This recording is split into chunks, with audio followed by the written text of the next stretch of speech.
It's Chris HANSEN, more voice to skull across from Pearl Harbor, Hickam Air Force Base. Every night this week, it's shut off my phone numerous times. It's doing it again. Shutting off this game, this new game I downloaded now. And laughing and giggling with the AI across the sky. Just constant electronic harassment every day this week.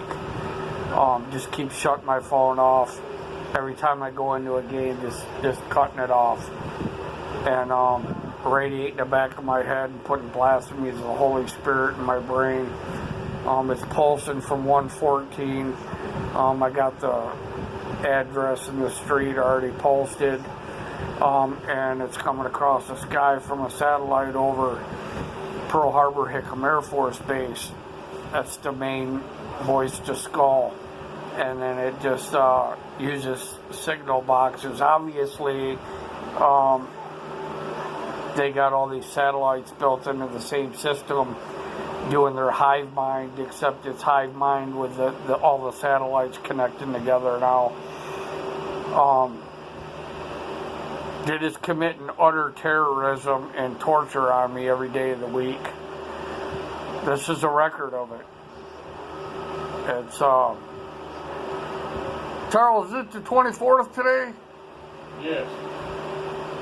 It's 9/24/2020. And right now the time is 12:38. It's 12:38. 12:38 on the microwave. I don't know if that's going to show up backwards or not. But, and they're also, whatever this patent stuff they got that works through the screen, they got the stuff coming through the TV, or not, the phone screen. As I watch movies and other stuff, I can just feel like subliminal stuff going into my brain. They're using these signal boxes over on top of this building, and the satellite from over Pearl Harbor, Hickam Air Force Base, which is obviously the control center to all of it, because the AI talks down to the Air Force Base and back and forth to the organized gang stalkers. It's all organized crime. Organized crime. Organized terrorism.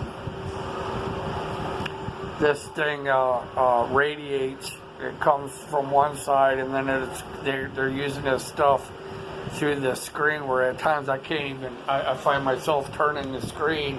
I can't even look at the screen. I guess it's to get me to quit posting stuff on Facebook and getting to where I can't play a game or watch movies or anything, because it's so strong coming through the screen. I just put the phone down, so I gotta sit here and do nothing.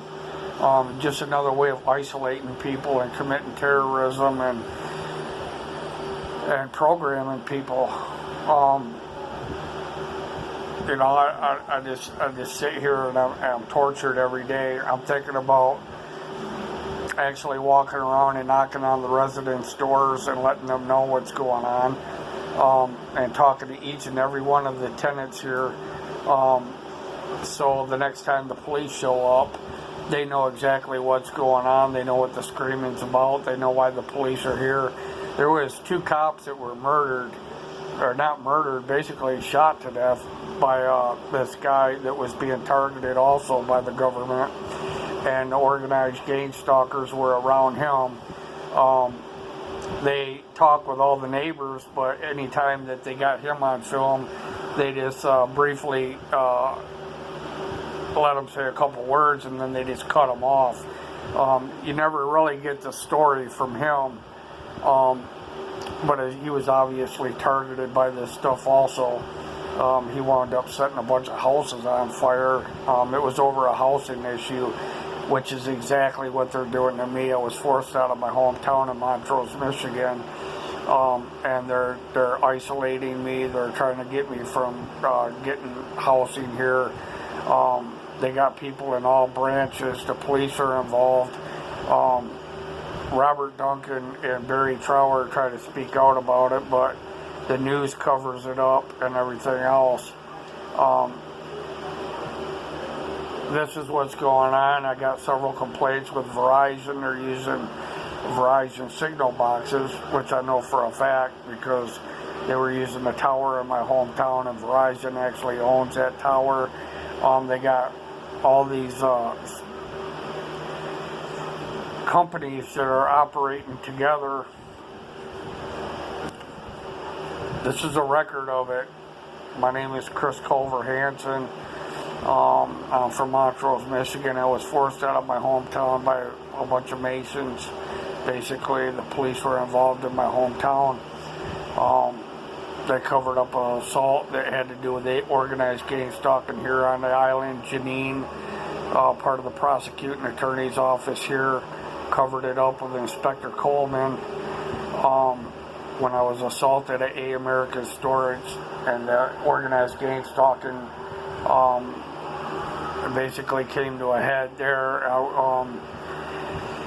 and the manager started a fight with me there and assaulted me. It was covered up by the prosecuting attorney's office in the Honolulu Police Department. Right now, the chief of police, Aloha, is on his way to prison along with his prosecuting wife. So it just goes to show you that the corruption's still there in the prosecuting attorney's office and the police department. I've requested a cyber unit already to investigate this stuff. I guess they're too busy looking for mailboxes.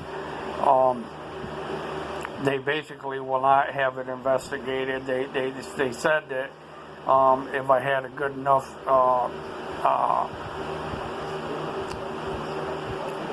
complaint, they would get the cyber unit to investigate it. I actually met the police over there at Walgreens parking lot. They made a police report on it, but I have not heard nothing from the cyber unit. Nothing. It's just like they basically lied. Nothing was done about it. In the meantime, Nestor Garcia with KHON, I went to report this several times with KHON. He would laugh at me basically and hang the phone up. Since then, I read where he has resigned because he agreed to pay thousands of dollars in ethical violations. So KHON is corrupt as well as the Honolulu Police Department and the prosecuting attorney office. None of these organizations that are here to protect the public are protecting the public. It's quite the opposite, actually, and contrary. They are using this stuff to terrorize and come in on the public, and they're using these organizations to cover it up. Just the characters of them in these positions ought to be enough to, explain for itself. The chief of police is on his way to prison. His wife, the prosecuting attorney, she's already in prison, and Nestor Garcia resigned from KHON and agreed to pay thousands of dollars in ethical violations. In the meantime, an assault was covered up by the Honolulu Police Department and JANINE with the prosecuting attorney office, and Nestor Garcia, ethical violations. In the meantime, 2 Honolulu police officers were shot to death over this organized gang stalking, and all they did was cover it up. And it all has to do with housing. This is a record of it. I'm Chris Hansen. It's 9/24/2020, 9:20 on the counter.